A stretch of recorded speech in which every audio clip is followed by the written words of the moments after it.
جمعې مبارک ورځ ده. ما ستاسو وړاندې د ډیرو جمعو نه د ازواج مطهراتو تذکره شروع کړې وه. په هغې کې به دې جمعه کې انشاءالله د نبي علیه الصلاة والسلام شپږمه بیبي او زمونږ شپږمه مور حضرت ام سلمہ رضی اللہ تعالی عنہا بارکی وسو خبر. عزیزانو، ام سلمہ دا د کنیتو لکه د سلور بچی د اول خاوند نو د یو زوی نومي سلمو، د بل زوی نومي عمرو او د یو لور نومي زینبو او د یو لور نومي دره وه. نو دا ام سلمه ورته ځکه وایي چې سلمه د زوی نومو، نو ام سلمه د سلمه مور، نو ځکه دا هغه شو. نوم خپل هند د هند د ام سلمه رضی الله تعالی عنها خپل نوم هند دی او د پلار نومي ابو امیہ مخزومی قبیله سره تعلق لري او د مور نومي عاتکه بنت عامر بن ربیعه. دا د ام سلمہ رضی الله تعالی عنها د مور بیبي نامه ده. پلاری ابو امیہ دا ډیر سخی سړیو او په سخاوت ډیر مشهور سړیو. په هر قبیله کې او په هر ملک کې د یو چرچه وه په سخاوت کې او په ښه کردار کې، په ښه اخلاق. ام سلمہ رضی الله تعالی عنها د اول خاوند عبداللہ بن عبد الاسد مخزومی رضی اللہ تعالی عنہ چې د کنیت ابو سلمہ رضی اللہ تعالی عنہ، ابو سلمہ رضی اللہ تعالی عنہ. تاسو تما تذکره وکړه چې دای د زوی نوم سلمہ نو د ابو سلمہ ویل، هغه ته ام سلمہ ویل، اکی نومونه د هغې هند او د عبدالله نام. اول وعده د خپل د تر زوی سره چې کوم ته ابو سلمہ رضی الله تعالی عنہ ویل کېږي، دې سره اول واده وشو چې د سره واده وشو. زندگی تیرېدله. نبی علیہ الصلوۃ والسلام د حبشې ته د هجرت تذکره وکړله چې حبشې طرف ته هجرت وکړي. ام سلمہ رضی الله تعالی عنها سره د خاوند سره د بچو حبشې ته لاړ. هلته پاتې کېدل په شروع کې، ځکه چې ابو سلمہ رضی الله تعالی عنه دا په 11 نمبر باندې په صحابو کې مسلمان شوی، په 11 نمبر ابتدا کې د اسلام راوړل. نو د سره چې کله دا مسلمان شو، د بیبي مور سره مسلمان شو ام سلمہ رضی الله تعالی عنها. نو د حبشې هجرت حکم وکړو نبی علیہ الصلوۃ والسلام، دوی روان شو. هلته وخت تیرو، ښځې سره مشوره وکړه چې موږ به مکې مکرمې ته واپس لاړ شو، بس دا دومره زندګي م دلته تیر که د نبي علیہ الصلوۃ والسلام نه علاوه دا ډېره وه. ښځې ویل چې بالکل صحیح ده. په لاره کې راتلل، دوی ته خبر ورسېده چې د عمر صاحب هم مسلمان شوی. دوی نور هم خوشحاله شو چې زه اوس الله پاک اسلام نورم مضبوط کړ. نو دوی ویل چې موږ اسیم د مکې د راتلو اراده کړې، هلته عمر صاحب هم مسلمان شو، نور هم پکې خوشحاله شو. په هر حال دوی راغله دلته. بیا چې کله رسول الله مبارک دویم ځل د هجرت حکم وکړو مدینه منورې ته، نو ابو سلمہ رضی الله تعالی عنہ او د بی بی ام سلمہ رضی الله تعالی عنها دواړو اراده وکړه چې موږ به مدینې ته هجرت وکړو.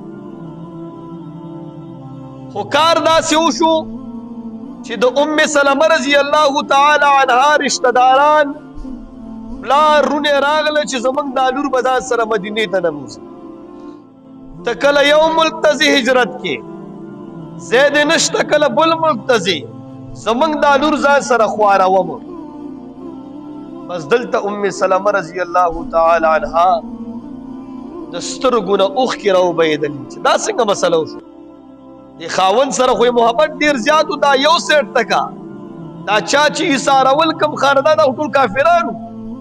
زما د ایمان مس کېږي، خلکو سره خو د ایمان غم دی. دلته د خاندان تی بی بی تی ایثاره که ام سلمہ رضی الله تعالی عنها ده ورته وفرمایل وی غم مه کوه، د یو څو ورځو هجران مئ، د یو څو ورځو بېلتون مئ، انشاءالله الله به موته بیا یو ځای کوي. ابو سلمہ رضی الله تعالی عنه هجرت کو مدینه منورې ته او بیبي دلته پاتې شوه چې کوم ام سلمہ رضی الله تعالی عنها. دا ابو سلمہ رضی الله تعالی عنه رشتہ داران په جیب کې واغست چې ته پاتې شو، دا بچي خو زمونږ حق دی، دا خو زمونږ د زوی اولاد دي. نو دې ته نور هم زور ورکړه چې خاوند هلته لاړ او بچي رانه سخرګنۍ واغسته. نو دا فرمایي چې زه به هره ورځ تلمه او زه هغه ځای کې به کېناستم چې کوم ځای نه موږ جدایي راغله او ما به هره ورځ جړل چې یا الله ما د خپل خاوند سره یو ځای کړي.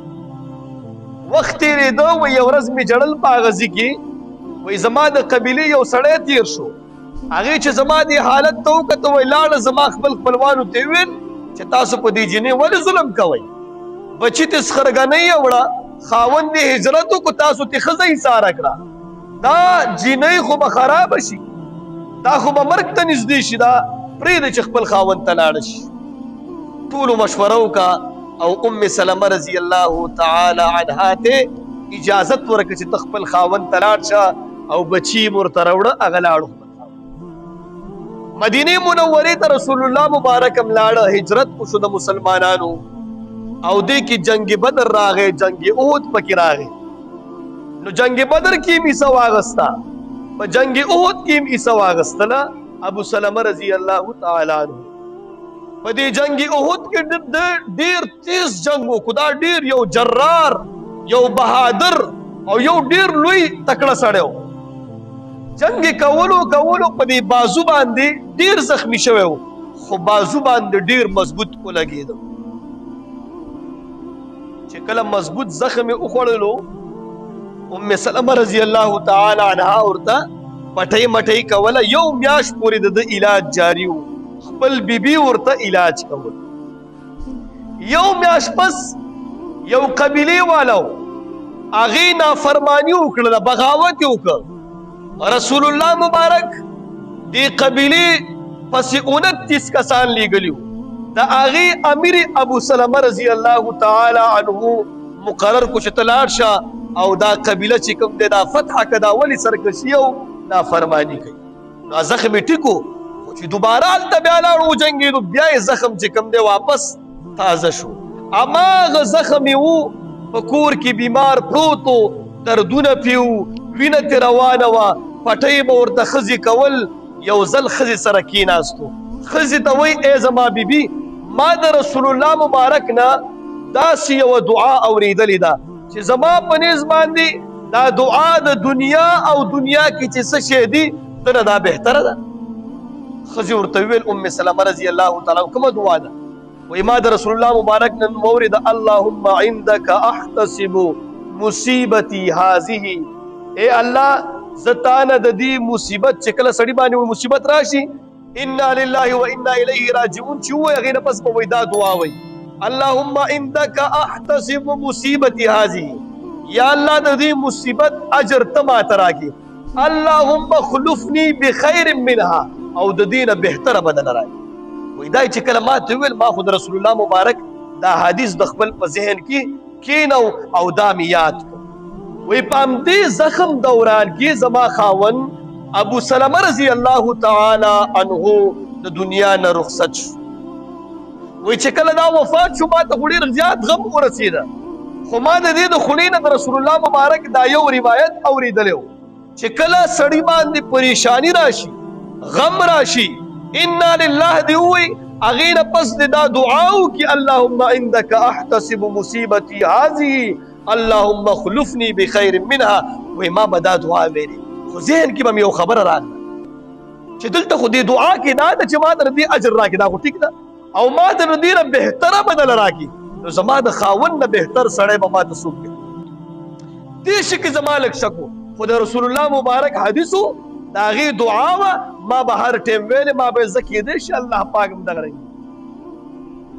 دا ښځه یوازې شوه عمر یې زیات و 4 بچي وو دا ډېر یو د درد مقام دی کله د بل چا خاوند درنه لاړ خپل خپلوان دې په مکه کې پاتې شوي دي خپل خپلوان دې هم نشته خاوند دې هم نشته هر څه ختم نو دا ډېر د درد مکان د به هر ټیم خفګان کوو ابوبکر صدیق رضی الله تعالی عنه په ذهن کې راغی چې دا بیبي یوازې شوه دې بیبي ته ډېر زیات تکلیف دی خاوند دې هم نشته کلی د بل چا دی نفقه به دله څوک ورکوي د ده د بچو تربیت به څوک کوي نو ابوبکر صاحب د رښتې سوال جواب چې سوال جواب یې ولېږلو ام سلمه رضی الله تعالی عنها ورته وفرمایل چې زه واده نه کوم ولې یو خو زما عمر زیات دی ستا عمر کم دی دویم زما سره بچي دي او دریم زه نازک مزاجه یمه سخت مزاجه یمه